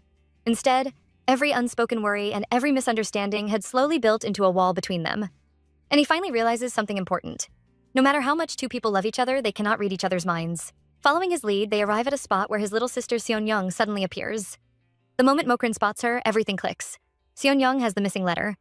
Before anyone can properly explain what happened, the girl panics and bolts immediately. Mokrin chases after her while Aeon shouts for both of them to stop. The weather is terrible, the mountain paths are dangerous, and this is genuinely the worst possible time for anyone to be running around. Nobody listens. Seonyoung keeps sprinting while repeatedly apologizing, and Mokrin follows close behind. Then disaster strikes.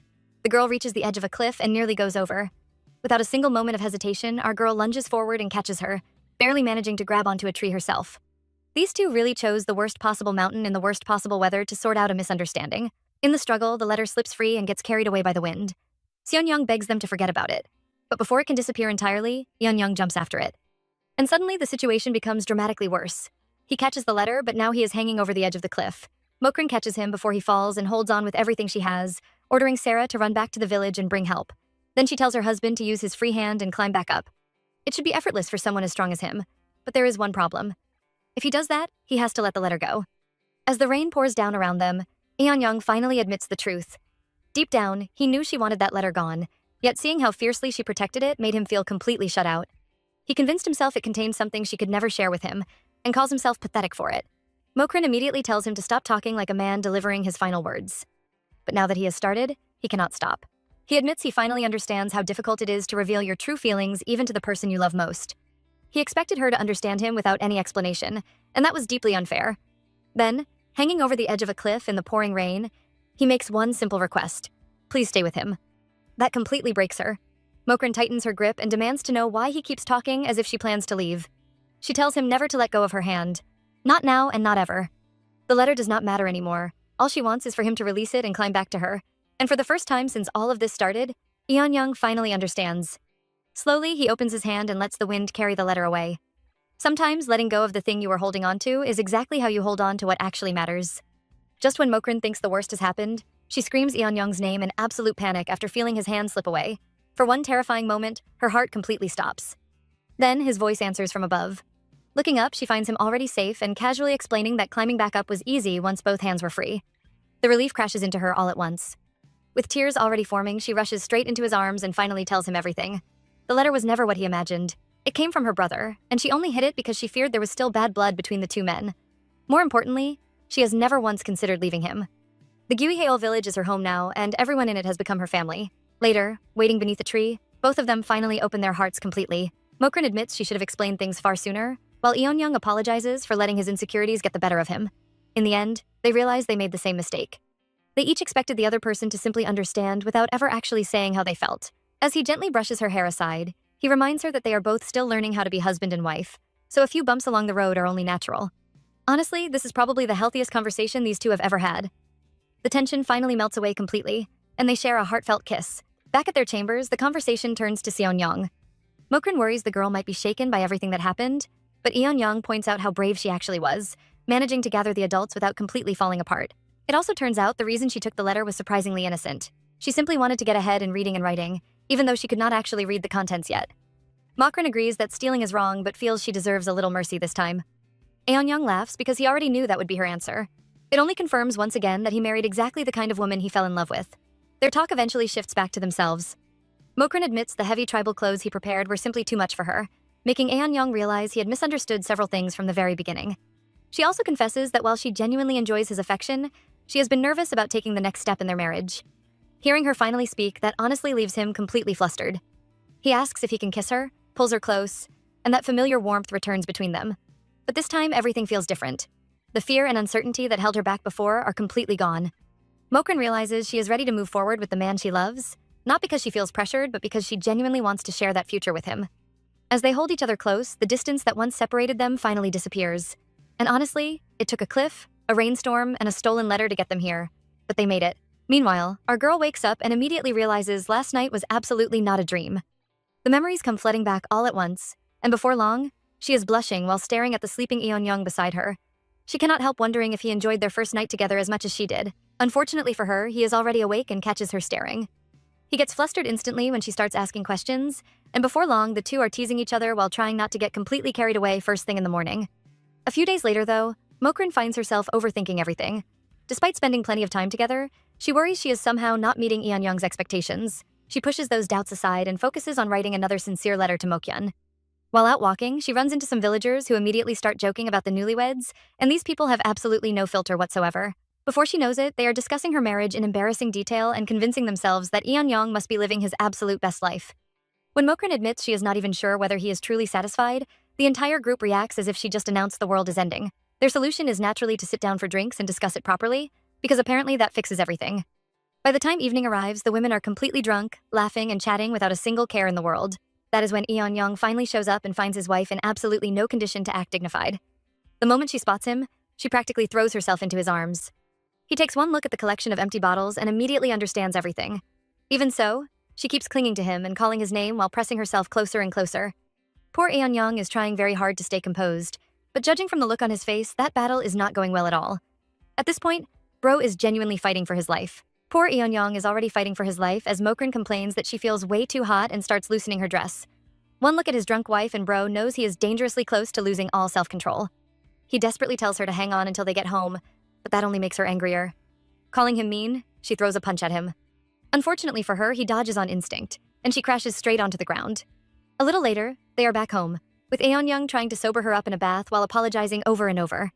He gently checks on her and asks whether her head hurts, only for Mokrin to suddenly hit him with a completely unexpected question. Does he prefer women with bigger chests?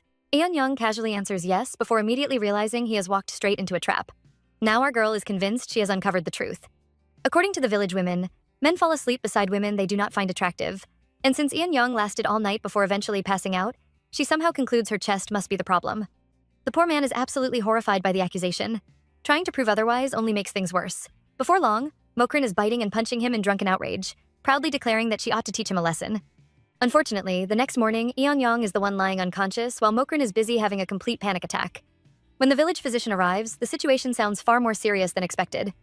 Apparently, Eon has lost a dangerous amount of blood, and the doctor scolds him for neglecting his medicine. He even mentions an incurable affliction and warns him to get more treatment from his old master before it is too late. Hearing all this completely terrifies Mokrin. Suddenly, all those nosebleeds she had ignored start making a lot more sense. The moment the physician leaves, she bursts into tears and demands the truth. Why did he hide this from her? Is he suffering? Is he in danger?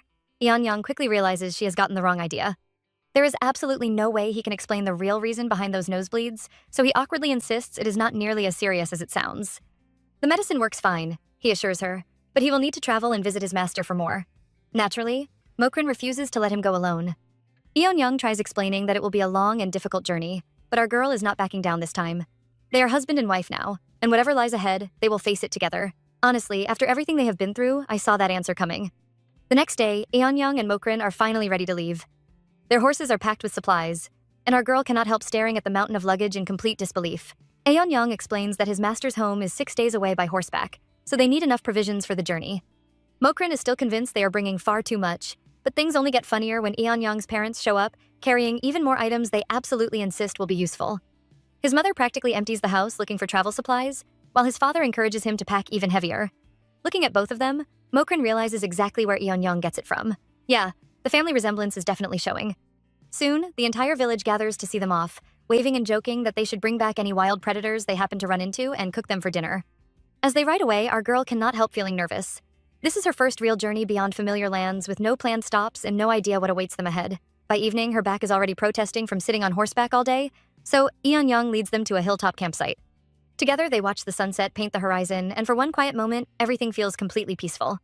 When he tells her his master's home sits among mountains covered in snow all year round, she becomes instantly excited. Snow is something she has only ever heard stories about and never seen with her own eyes.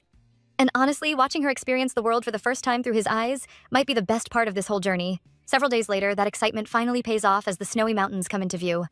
Unfortunately, so does a brutal blizzard. Even Eon admits he has never seen the weather this bad in the area before. The freezing wind grows stronger with every step, and Mokrin soon finds herself struggling to move at all. Seeing her condition, he pulls her onto his horse and wraps his arms around her to keep her warm. But the storm has completely different plans. A terrifying roar suddenly echoes through the mountains. Eon immediately recognizes the danger and reaches for her hand. An avalanche is racing straight toward them. He shouts for her to grab hold, desperately stretching forward while the wall of snow closes in. Just a little farther. Just one more second. But fate is cruel. Their fingers miss by inches, and Mokrin is swept away before his eyes. As the world disappears beneath a crushing wall of white, our girl can only think of one thing: Eon. By the following morning, a traveler passing through the mountains notices a horse standing alone near a strange mound of snow. Curious, he moves closer to investigate. And buried beneath the frozen aftermath of the avalanche, he discovers Mokrin lying completely motionless in the snow. After everything these two survive together, this is genuinely the worst possible cliffhanger. The following morning, Eon wakes up buried beneath the snow and immediately realizes just how close he came to dying, but there is no time to think about himself. The moment he regains his bearings, he starts searching for Mokrin. Panic sets in as he follows every clue he can find through the snow. Then he spots her scarf, followed by the small bells he recognizes all too well. At that point, he finally has a lead and rushes off without hesitation. Meanwhile, our girl wakes up inside a warm shelter. A fire crackles nearby, and blankets have been wrapped around her to keep her from freezing. Completely confused, she looks around and finds a strange young man staring at her in complete silence. The moment the blanket slips, she realizes her wet clothes are gone and immediately demands answers. Who is he? Where is she? What is this place? Instead of responding, the man simply leans closer and sniffs her like some curious animal. Naturally, this only makes things even more awkward. The stranger looks human enough, but the way he behaves feels more like a wild beast than a person. Before the situation can get any stranger, the door suddenly bursts open. Eon rushes inside, calling for Mokrin, and the moment she answers, he is at her side. Relief quickly turns into tension, however, when the silent stranger steps forward. Neither man looks interested in talking things out, and it takes only moments before they are practically ready to fight. Just then, an older man storms in and settles the situation the fastest way possible by throwing water on both of them. Honestly, that might have been the most effective solution. The newcomer turns out to be Eon's master. As everyone settles down, he explains that the strange boy is not his apprentice at all, but a wild child who grew up among animals in the mountains. He cannot even speak properly yet and is still learning how to behave around people. Suddenly, a lot of things start making sense. Mokrin also realizes the boy was only trying to save her life by removing her soaked clothes after the avalanche. Looking back on it, she feels a little embarrassed for assuming the worst. Unfortunately for Eon, the conversation soon shifts to why he came all this way. His master immediately notices he is back for more medicine and wastes no time teasing him. With one glance toward Mokrin, the old man jokingly suggests that his beautiful wife might be the reason he keeps running out so quickly. The poor guy nearly launches himself across the room, trying to shut him up before he reveals too much. Meanwhile, our girl is left sitting there completely confused. If Eon's condition really has something to do with her, then what exactly has he been hiding all this time? Eon informs Mokrin that the medicine will not be ready for another 2 days, so in the meantime, he decides to show her around the place where he spent 4 years training. Every corner holds a memory, some good and some painful. He even laughs, bringing up Eric, that troublesome rival who spent years trying to get rid of him, yet somehow never succeeded. More surprisingly, he admits that whenever training became unbearable, the thought of Mokrin was what kept him going. Hearing that leaves our girl quietly emotional. Looking back now, his recent nosebleeds, arguments, and reckless behavior all seem to have one thing in common: her. Just when the mood starts getting sweet, the apprentice walks in and, wow, this guy is enormous. Mokrin cannot help noticing he is even bigger than Eon, and for a moment she finds herself wishing she were stronger too. Eon catches her staring and immediately redirects her attention, suggesting they build snowmen or even a snow house together. Before that can happen, the master interrupts and orders them to stop loafing around and gather firewood. Eon instantly protests that Mokrin is far too delicate for hard labor. The master clarifies he meant Eon and the apprentice, not Mokrin. As he prepares to leave, Eon holds her hands and practically begs her to stay indoors where it is warm and safe, insisting the mountains are too dangerous. That comment hits harder than he realizes. While the men are gone, Mokrin starts wondering if she is becoming a burden. She refuses to wallow, though, and begins cleaning the cabin to keep busy. A warm cup of tea from the master helps, but not by much. Noticing her mood, the old man invites her for a walk. She hesitates because Eon-young specifically told her to stay inside, but the master waves that concern aside and promises to deal with Eon-young later. As they walk through the snowy landscape, he suddenly asks who would win in a fight between him and Eon-young. She answers that a master should always be stronger than his student. The old man nearly laughs at that, pointing out that Eon-young can wrestle wild bulls with his bare hands while he is just an old man. Eventually, they stop before a massive wall of ice, and Mokrin jokes that this might finally be an opponent capable of giving Eon-young a hard time. And somehow, that joke lands more seriously than she intended. That joke opens the door to a much deeper conversation. The master gently points out everything Mokrin has been quietly carrying inside. She left behind the only home she ever knew, moved into a foreign tribe with completely different customs, and in a culture where physical strength is admired above almost everything else, someone like her would naturally feel weak or dependent. Maybe she even feels like she has failed to contribute anything meaningful. For the first time, someone says out loud exactly what she has been feeling. Then he gestures toward the enormous wall of ice and shares a lesson she will never forget. Giant walls of ice are not brought down by brute force. They fall because of countless gentle sunsets. And suddenly, everything clicks. She is not Gyui Hyul. She never will be.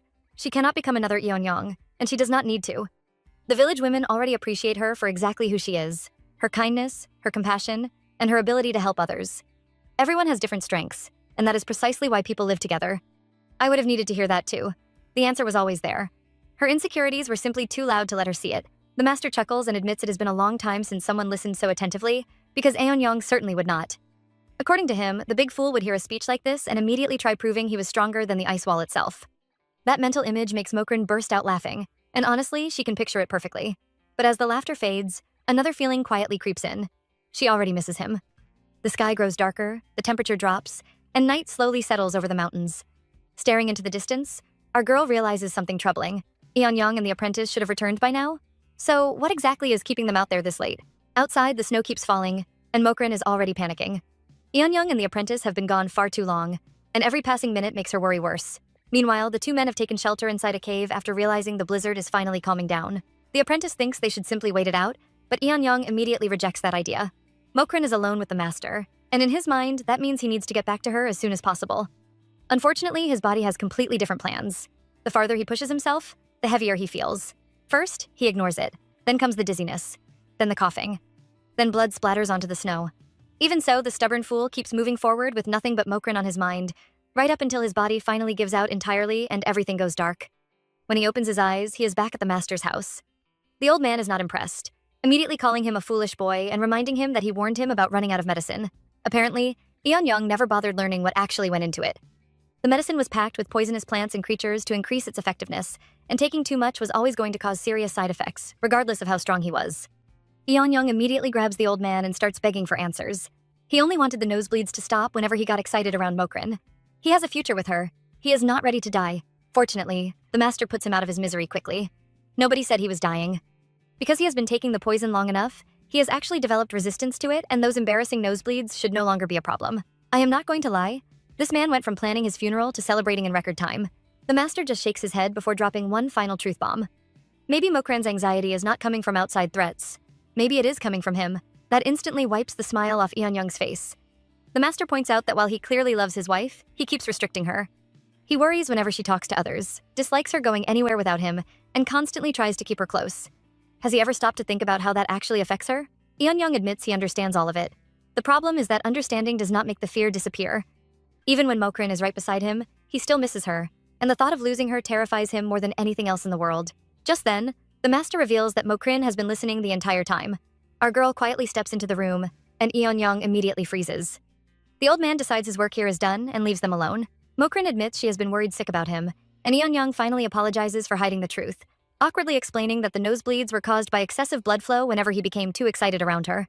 Unfortunately, the master has already filled her in on most of the details. She is still not fully convinced he has recovered, though, pointing out that his face still feels warm and he was coughing up blood not long ago. To prove his point, he gets out of bed and insists he is perfectly fine. Mokrin remains skeptical, but Eon-young is far more interested in simply being close to his wife after everything that just happened. He pulls her closer, relieved beyond words that she is safe and standing right in front of him.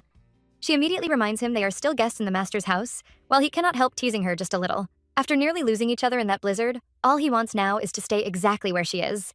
Mokrin suggests they settle for a hug instead, and the two quietly embrace. But Eon-young has something important he needs to say first. He finally apologizes. All this time, he genuinely believed he was protecting her, never realizing his obsessive behavior was only making everything harder. Mokrin reassures him that it is all right, and that everything that happened actually helped her realize she can support him in her own way too. Then, with a playful smile, she reminds him that she is not nearly as delicate as he thinks, challenges him to see who is really tougher, and somehow manages to push him straight onto the floor. The challenge quickly turns into kisses, and before long, Eon-young reverses their positions entirely. Looking down at her, he laughs and admits the result is already obvious. This Ikmun belongs to Mokrin. The following day, they prepare to return home. After thanking the master for everything she learned, he suddenly calls her over and whispers something directly into her ear. Eon-young immediately becomes suspicious and tries to wedge himself between them. Mokrin simply thanks the master and promises to remember his advice, while the old man finds Eon-young's reaction thoroughly amusing and jokes that he is at it again. The apprentice bows respectfully, as the master wishes them both happiness before sending them on their way. Honestly, these two came for medicine and somehow left with life lessons, a stronger marriage, and a healed rivalry.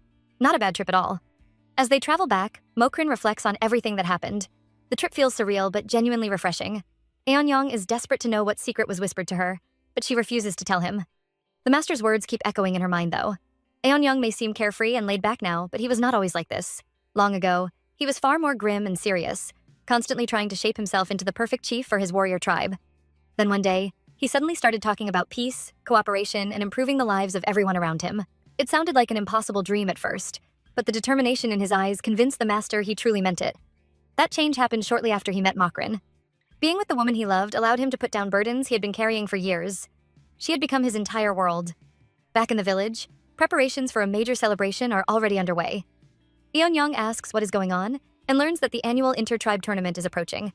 The Mio tribe has run into difficulties and cannot host it properly this year, leaving everyone struggling to find a solution.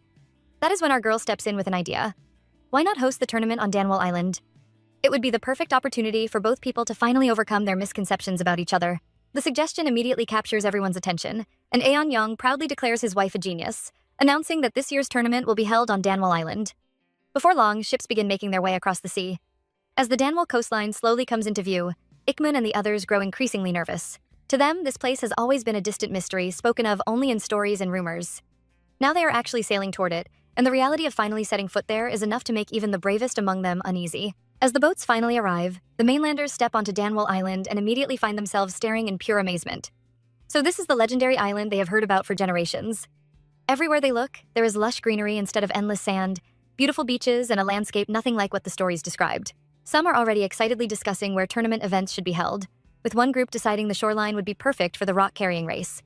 Meanwhile, Ikmun and Mokhyun can only stand there completely speechless as hundreds of visitors spread across their homeland. Ikmun genuinely has no idea what is happening or who all these people are. Fortunately, Mokrin rushes over before panic can fully set in, apologizes for the surprise, and carefully explains everything. When her father finally realizes these are tribespeople from settlements beyond the sea, the shock only grows deeper. Meanwhile, Eon-young and Hamin are keeping a close eye on the coast. The journey was smoother than expected, the winds cooperated, and strangely, there were no attacks from the man-eating fish. That immediately raises concerns because those creatures normally swarm any potential prey without hesitation. Something is wrong, and neither of them can explain it, but both agree the waters need watching. Back at the celebration, Woljinju grabs everyone's attention and proudly drags Ikmun onto the stage, publicly thanking him for allowing the tournament to be hosted on the Danwell Island. The crowd erupts in cheers. While the festivities continue, some islanders quietly observe the visitors, having always imagined mainlanders as ruthless brutes. When they spot a large Gui heel standing next to a smaller tribesman, some even assume the poor fellow is being bullied. But the longer they watch, the harder it becomes to hold on to those old prejudices. 3 centuries of fear and assumptions, and all it took was one afternoon to start unraveling them. Unfortunately for Eon-young, peace never lasts long whenever Eric is around. The moment he spots him, he immediately demands to know what he is doing here. Eric casually reminds him that this is an inter-tribe tournament and he has every right to attend, and more importantly, he wants to greet Mokrin. That statement alone nearly sets Eon-young off. However, Eric quickly assures him that despite finding her incredibly attractive, he has no intention of interfering with their marriage, and even admits Eon-young chose the right woman. Somehow, that compliment makes Eon-young blush, which completely horrifies Eric. I would be concerned too. The teasing continues until Eon-young storms off, only for Eric to point out the obvious. He is clearly heading straight to his wife because he already misses her. Eon-young denies it, but the damage is done. Meanwhile, Mokrin sits down with Mokhyun and tries one last time to bridge the gap between their worlds. She explains that the Gui heels are genuinely kind people, and that Eon-young makes her feel loved every day. Mokhyun listens but remains unconvinced. Even if the stories were wrong, he cannot forget how the marriage began. Nobody asked Mokrin what she wanted. Nobody cared whether she loved Eon-young or not. Outside the door, Eon-young arrives carrying food for her and freezes the moment he hears those words. Then comes the sentence that hits him like a spear to the chest. Mokyun reminds her that she did not love Eon-young when she married him. Standing outside, his entire world seems to stop. Mokrin begins responding, but fireworks explode outside and break the moment entirely. When she turns around, she spots the meal waiting nearby and realizes immediately what happened. Eon-young was standing outside listening the whole time. And while everyone celebrates above ground, something far more dangerous is stirring beneath the sea. The mysterious reason behind the disappearing man-eating fish finally begins to reveal itself. Deep in the waters, an enormous beast moves through the darkness. Whatever frightened those creatures into silence is something much, much worse. Mokrin immediately realizes what happened and panics. If Eon-young heard only part of that conversation, then this entire situation is a disaster. She tries to run after him, but Mokyun grabs her arm and tells her to forget about him and come back to her real family. Unfortunately for him, our girl has finally reached her limit. She pulls away and tells him that returning will not magically turn her back into the person everyone expects her to be. Mokyun insists that time will heal everything, but Mokrin cuts him off. Yes, she was forced into that marriage at first. Yes, she agreed because she wanted to protect her people, but that was not the whole truth. Somewhere along the way, her feelings became real. It took her a long time to understand them, but now she can finally say it without hesitation. She loves Eon-young. This is a marriage of love, and no one, not even her brother, gets to decide how she should feel. Her heart belongs to her alone. With that, she turns and rushes off. Meanwhile, Eon-young is left completely stunned. The only part that keeps echoing in his head is that Mokrin did not love him when they first married. Back at the celebration, Mokyun fumes and blames the Gui heels for destroying their family, while Eon-young spirals deeper into guilt. He remembers every moment Mokrin avoided intimacy with him and convinces himself he misunderstood everything. Maybe she was never shy. Maybe she was afraid. Maybe he forced a woman who feared him into becoming his wife. While Mokrin desperately searches for him, shouting his name across the island, Eon-young arrives before Mokyun with a horrifying request. He asks the man to take his life. He believes it is the only way to atone for everything he has done. Mokyun is completely baffled. Does Eon-young seriously think killing himself will fix anything? All it would do is leave Mokrin devastated. But Eon-young refuses to back down. If Mokyun does not strike down an unarmed man, then they will settle it properly. A duel to the death. And just like that, the two men draw their weapons and clash. Word spreads quickly, and people gather to watch as steel collides again and again. Mokrin finally arrives and immediately begs everyone to stop the fight. Nobody moves. To them, this is Eon-young's battle, and interfering would only dishonor him. Our girl can do nothing except watch in horror. Eventually, Eon-young drops to the ground. Mokyun stands over him with his blade pointed straight at him. This is exactly what Eon-young wanted. As the sword rises for the final strike, Mokrin screams his name with everything she has. At this point, I do not even blame her. But right before the killing blow can fall, a terrifying sea beast suddenly appears and crashes into the scene. Everyone immediately turns toward the shoreline and freezes. A gigantic sea beast has appeared, and before anyone can properly react, Mokri rushes straight toward Eon-young. Unfortunately, one of the creature's massive tentacles comes crashing down in her direction. Eon-young reaches her first and shoves her out of harm's way just in time. Even with a monster tearing the island apart, his first concern is whether she is hurt. After making sure she is fine, he tells her there is a ship anchored on the other side of the island, and she needs to gather everyone and lead them there immediately. Naturally, she wants to know what he is planning to do. Mokyun answers that question himself as he grabs his sword. What else would they do? They are going to fight. Meanwhile, Woljinju is already rallying the warriors like the absolute powerhouse she is, declaring that they are having roasted octopus for breakfast. Honestly, I love this woman. Eon-young orders Mokrin to get her people to safety while they handle the monster. Before she leaves, she desperately tries to tell him something important, but he promises they can talk later and that he will listen to everything. Right now, she needs to go. And as she turns to lead everyone away, you can already feel the weight of those unspoken words hanging between them. Whatever she needed to say, it clearly could not wait for later. As villagers scramble toward safety, Mokyun helps the elderly evacuate, while some islanders remain deeply suspicious of the Gui heels, with a few even quietly hoping the invaders and the monster would just destroy each other. But there is no time to argue. Mokrin focuses on keeping everyone calm and moving, though her eyes keep drifting back toward the battlefield. Out there, the fight is already turning ugly. Eon-young gets thrown aside by the beast, and Homan rushes over to help him up, explaining that this monster is a legendary sea fiend last seen 2 centuries ago.